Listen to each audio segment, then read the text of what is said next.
No problem. That's enough. I don't want to hear another word. Okay, I like to also. Another one? I don't want to hear another word. No, put him out. Put your hands on me like that. Hush. Get him out of the courtroom. I don't want to hear another word. Have an attorney. I'm a private citizen, sir. I'm not a sovereign citizen. I'm a private citizen. Listen to me. If you're going to pursue that, you may want to reconsider. I just heard another word, Mr. Baker. Hush. Whoa. Mr. Baker, I'm going to appoint the Office of Public Defender to represent you. I'm going to find that you're not competent to represent yourself at this time. I'm going to reverse my decision. The Office of Public Defender is going to represent him. We'll put on that December. All right, Mr. Baker, you're before the court today for your arraignment. And let's see. You're not. Have you hired an attorney? No, sir. Do you plan on hiring one? No, sir. Are you going to represent yourself, or do you wish to have a public defender to represent you? No, sir. I'm going to represent myself. All right. You're before the court today for your arraignment. You've been charged by way of an information with possession of a cocaine, possession of a controlled substance, but count 1 and 2. Those are both third-degree felonies, punishable to 5 years in the Florida Department of Corrections and a $5,000 fine. You have a count 3, which is fleeing or attempting to elude high-speed reckless. I believe that should be a second-degree felony, punishable to 15 years in the Florida Department of Corrections and a $10,000 fine. Count 4 is drive my license, cancel, suspend, or revoke third or subsequent offense. That's a third-degree felony, punishable to 5 years in the Florida Department of Corrections and a $5,000 fine. And count 5, possession of marijuana less than 20 grams, which is a first-degree misdemeanor, punishable to 1 year in the county jail and a $1,000 fine. So you're looking at a total of about 30 years in the Florida Department of Corrections if you're convicted of everything and you get the maximum sentence. And you're still wishing to represent yourself? Yes, sir. Or if you'll raise your right hand to be sworn in. You're about to give the truth, whole truth, the truth, so God. Yes, sir. All right, Mr. Baker, state your name. Lee Baker. And Mr. Baker, you have asked to represent yourself. Is that correct? Yes. How far did you get in school? 9th grade. Okay. And so you can read and write? Yes. Okay. Are you employed? No, sir. All right. How do you make a living? I'm unemployed right now. I was living with someone else. Sir? I'm unemployed. I was living with someone else. I just got out of jail about 5 months ago. Okay. Well, what is your trade? I have my own business. All right. What kind of business? A cleaning business. Okay. And have you ever represented yourself before? Yes. All right. Let's see. Are you under the influence of any drugs or alcohol today, which would affect your ability to make this decision to represent yourself? No. Have you ever been diagnosed with a mental illness that would affect your ability to make this decision? No. All right. You understand that attorneys are trained in the rules of evidence, criminal procedure, and the law, and they're there to assist you in preparing for pretrial motions, preparing for pretrial hearings, and to participate in discovery, and also preparing for trial. I comprehend that very well. All right, and sir, you understand that if you're representing yourself, you'll be held to that same standard. I comprehend that. All right, and I cannot assist you in any way. The state attorney would not be able to assist you in any way. Is that correct? I comprehend. All right, and you still wish to represent yourself? Yes. All right, Madam Clerk, if you'll print out the information, and Deputy Dexter, it's okay if the clerk hands the information to Mr. Baker? All right, Madam Clerk, if you'll do that. Mr. Baker, when you receive that information, I'm going to ask you to enter a plea. Baker just heard 30 years, and he said yes anyway. That's not bravery. That's a gap between how capable he thinks he is and how capable the law actually requires him to be. He's walked into a system built by trained professionals, and his plan is to figure it out as he goes. That gap between confidence and competence is exactly where most self-represented defendants lose. Enter a plea at this time. I'd like to file 2 motions on the record as well, sir. I want to do your arraignment first. All right.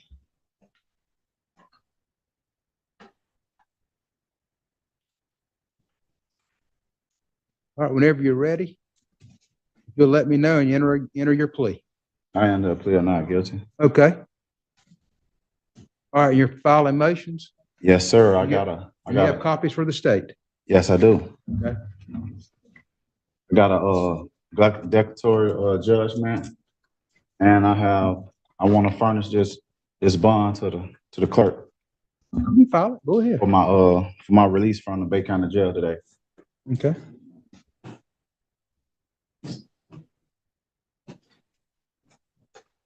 That's declaratory judgment. That's for the clerk only. Now, you providing a copy of the state, everything you given the clerk? The bond, I shouldn't have to give the bond. The bond goes straight to the clerk. The declaratory Anything you judgment- file that you want me to consider, you have to provide a copy to the state, sir. That's you're representing yourself. You have to know those rules. If you don't, you're gonna I mess up. understand that. If you're not providing to the state, I'm not gonna consider it. Okay, And the clerk doesn't make any determinations on that. All the clerk determines is whether you're indigent or not. I'm not talking about the bond for the declaratory judgment. I'm talking about the bond for the clerk to release me today. I filed my eligible obligation. What are with the you clerk. talking about? Sir, What are you talking about? I'm talking about eligible obligation on the USCA. Oh, you talking all that kind of stuff. I'm striking all that. And, if I hear it again, I'm not gonna let you represent yourself. I promise you. I mean, he's already entered a not guilty plea. We'll set this for a pre-trial. We'll set it for, don't ask me any questions like that, sir. I'm not answering any questions. If you want to file a motion, file your motion. We'll set it for our December, when's that motion day in December? December 19th. December 19th at 9 o'clock. Sir, you may, if you're going to do the sovereign citizen, all that, you may want to consider having the attorney. I'm a private citizen, sir. I'm not a sovereign citizen. I'm a private citizen. Listen I'm to a me. If United you're States going, national. if you're going to pursue that, you may want to reconsider representing yourself, No, sir. but I'm not going to pay attention to any of that. And I'm going to strike all that. So Okay. we'll see you No December problem. 19th at 9 o'clock. It's no problem. That's Oh, enough. I don't want to hear another word. okay. I like to also. Another one, I don't want to hear another word. No, put him out. Put your hands on me like that. Hush. Get him out of the courtroom. I don't want to hear another word. I just heard another word, Mr. Baker. Hush. Whoa. Mr. Baker, I'm going to appoint the Office of Public Defender to represent you. I'm going to find that you're not competent to represent yourself at this time. I'm going to reverse my decision. The Office of Public Defender is going to represent him. We'll keep it on that December 19th date. I just did. All right, who's ready? All right, who's ready? Not it.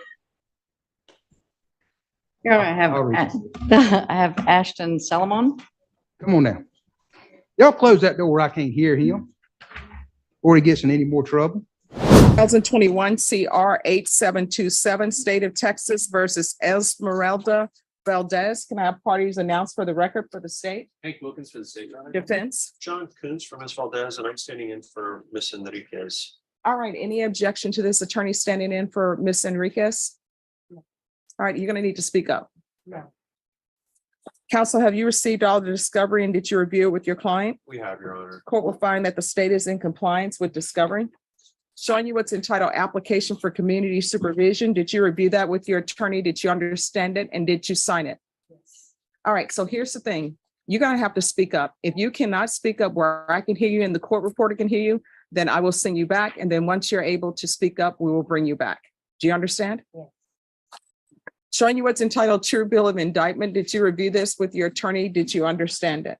Yes. Counsel, do you waive the reading of the indictment? We do, Your Honor. State, are you proceeding on the indictment as presented? Yes, Your Honor.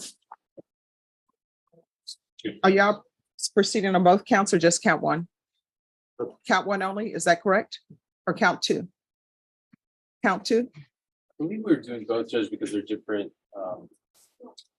substances. I looked at the waiver and steps and it had both counts in it, Judge. What is it? Oh, it just says punishment says be assessed at 2 years. It doesn't say if I you're, think it's both counts. I believe it's both counts because count one is the heroin and count two is in that. okay. Thank you. All right, Ms. Valdez, I'm going to show you what's entitled court admonishments and defendants waivers and affidavit of admonitions. Did you review that document with your attorney? Did you understand it? And did you sign it in all the appropriate places? Yes. Did you understand in count one, you're charged with possession of a controlled substance penalty group 1 gram to 4 grams. And in count two, you're charged with the offense of possession of a controlled substance penalty group 1 gram to 4 grams. Both of those counts are third-degree felonies.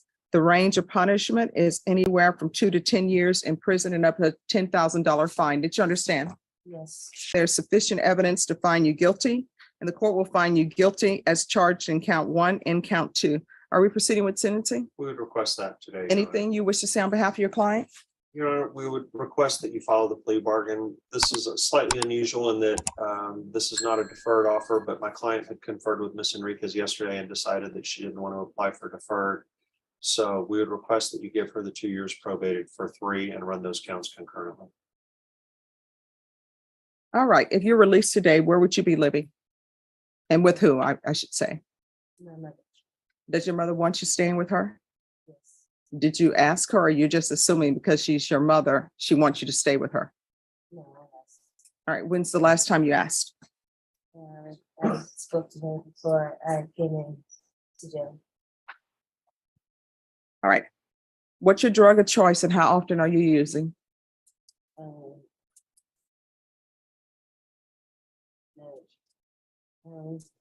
Huh? Yeah, no. Heroin? How often are you using heroin? I'm sorry? Occasionally, No, you're doing more than occasionally if you're going into places and taking people's things. How often are you using heroin? Here's the thing. I'm trying to consider not, 1, whether I'm going to follow this plea bargain agreement. 2, I'm trying to consider what would be best for you. Now, it appears that you agreed to your underlying sentence being 2 years. If you just want to go for prison for 2 years, I will send you today to prison for 2 years. But otherwise, you need to be honest with me, because if you're not, you know what I'm going to do? I'm going to send you out. I'm going to follow this plea bargain agreement, send you out to the free world and have you call the UA hotline. And at some point in time, you're going to get caught for using heroin. And then you know what's going to end up happening? They're going to file a motion to revoke and you're going to be right back at jail. And you're going to come back to me. And then you're going to say, oh no, I need help. I use heroin. So you need to be honest with me. How often are you using heroin? And it's not occasionally. I know that much. then Why was that so hard to tell me?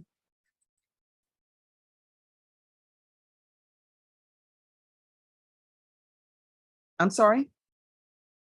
Are you embarrassed? yes. All right.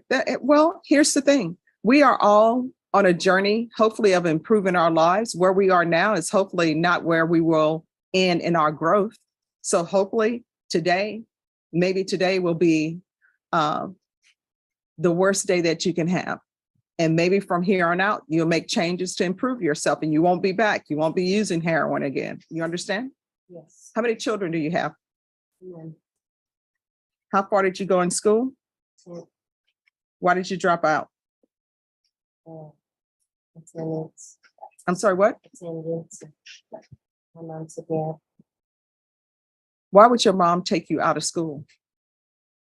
Because she had a problem. I was not going, was skipping. Were you struggling with drugs already at that point? No. All right, I don't think her mother is the person for her to be living with this. If you have a mother who's going to take somebody out of school at 10th grade. Have you ever had employment? Yes. Doing what? Worked in 7-Eleven, How old are you? 27. All right. This is what the court is going to do. I'm sorry, before I do that, any other questions, Mr. Kuntz? No, Your Honor. Thank you. All right. All right, I'm going to sentence you to 2 years in the prison, suspended and probated for 4 years. There's going to be a TAP evaluation while in custody. Follow all TAP recommendations.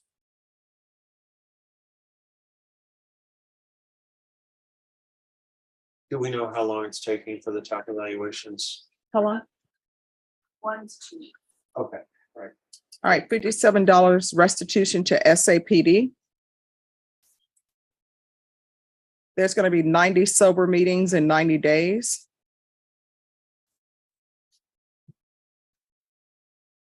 And I know you all were recommending sober support meetings 2 times a week. That's your agreement. But I think she needs more than that. So I have not followed your agreement with regards to the sober meetings. Is there going to be an objection? No, Judge, and just for the record, I've explained to my client about, with regard to the restitution and the fine and the court costs and things, that the most important thing for you is to make sure she shows up where she's supposed to show up, when she's supposed to show up.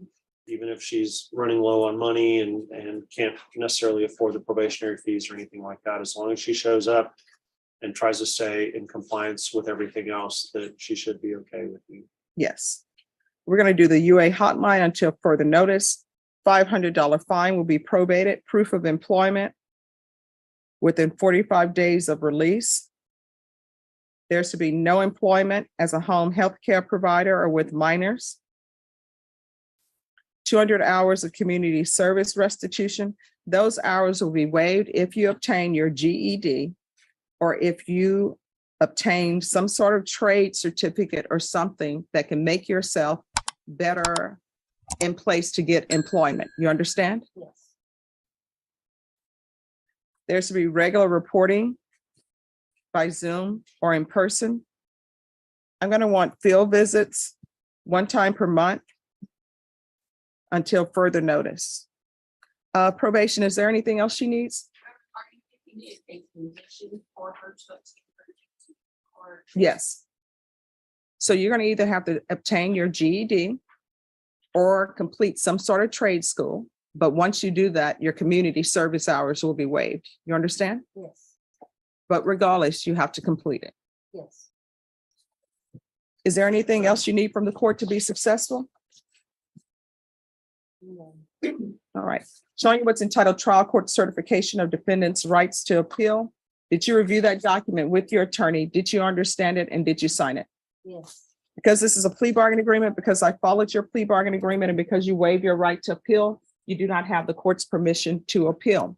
Because this is a felony conviction, you're not allowed to own or possess any weapons or ammunition. If you have a question over what a weapon or ammunition is, you'll need to speak to an attorney. Do you understand? Yes. All right, can we go off the record? All right, what are the tattoos about? My miscarriage, No, I'm sorry.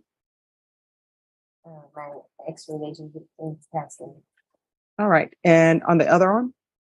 This is, a clean card. All right, is there any gang affiliation involved with you? No, Any gang affiliation involved with in your past relationships no, with the people you were dating? no. All right, so probation, if you can make sure you look into that. All right. Is there anything else you need from the court? No. All right, in this court, communication is key to be successful on probation. If there's an issue or something that's going wrong in your life and you need some help with it, let probation know. If you feel as though they're not addressing the issue, you can always come to court and let me know and we'll see what's going on. Okay. All right, good luck to you. Thank you, Kurt. You're welcome. 2023 CR 0466, State of Texas versus Jarbe Wyans. Can I have parties announced for the record for the state? Lindsay Shaw for the state. Defense, Abelardo Garza. are you Mr. Wyans? No. All right. You entered a plea of no contest on March 27th. According to the plea, punishment is to be assessed at 6 years in the prison. The state is opposing your application and they're taking in consideration 2023 CR 0465 and County Court Cause number 692954. Have both parties had a chance to review the PSI report, state? Yes, ma'am. Defense? I have your honor. Any witnesses? State? None from the state. Defense, any witnesses? Any objections to the PSI report, state? No, ma'am. No objections, your honor. All right. State, you are opposed? Yes, Your Honor. All right, you may proceed, state. Judge, what this comes down to is just, All right, everyone, please whisper. Everyone, we are on the record. Please whisper. Yes. when you look at the facts of the case, Judge, what the defendant did was aggressive and violent and scary for this victim. And I think what's telling for me is when you read the stipulations, the police report versus the way the defendant described it in his PSI, there's to me, the defendant is still not admitting to what happened. He claims in his PSI that he found a backpack and 2 phones in the bathroom, and that someone ran up to him with a pair of bolt cutters and we slapped him because he didn't know what to do. But when you look at the police report, that is not at all how the victim explains what happened that night. In fact, the way the victim states it is that the defendant approached him and stole his backpack, and they got into a fight over the backpack. And the defendant threatened him and said, quote, "I'm about to shoot this dude." So I think I have an issue with the way that the defendant is telling the story and the way that it happened according to the victim in the police report. I know he's young and he has no criminal history, but based on the facts of the case, I don't think it's appropriate to receive. All right, May, Your Honor, obviously, this was an incident that there was a disagreement between these two people. He does admit, takes responsibility for his actions, Your Honor. So, okay, there's a question as to how it happened. He does not have a prior record. He's asking the court, and we're asking the court to place him on deferred. He's never had any trouble before. He's willing to do all the outpatient treatment that's required of him. He understands that, and he's taking responsibility. So we're asking the court to do that, to place him on deferred. all right. Just one moment. Anything you wish to say? No, ma'am. I'm sorry, is that a no or a yes? No, ma'am.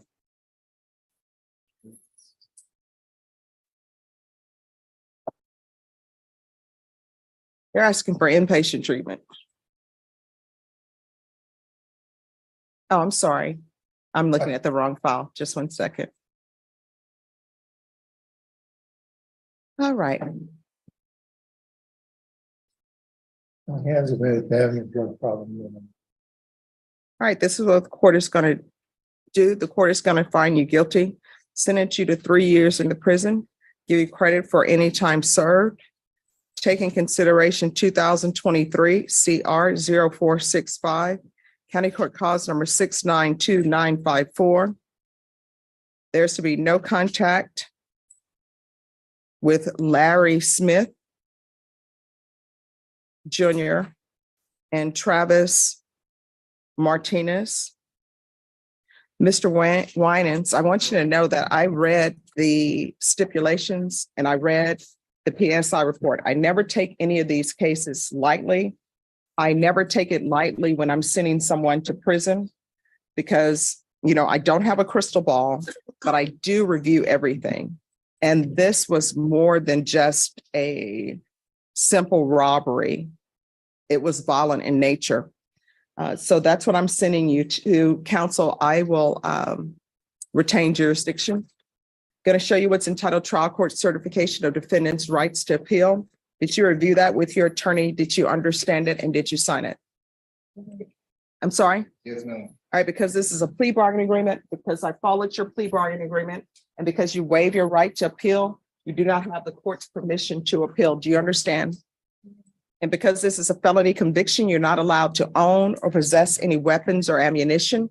If you have a question over what a weapon or ammunition is, you need to speak to an attorney. Do you understand? Yes, ma'am. All right, we can go off the record. And if you are a member of the Winans family, which you told me last time, you need to start living up to the name. You understand? All right, good luck to you. 3 cases, 3 very different people.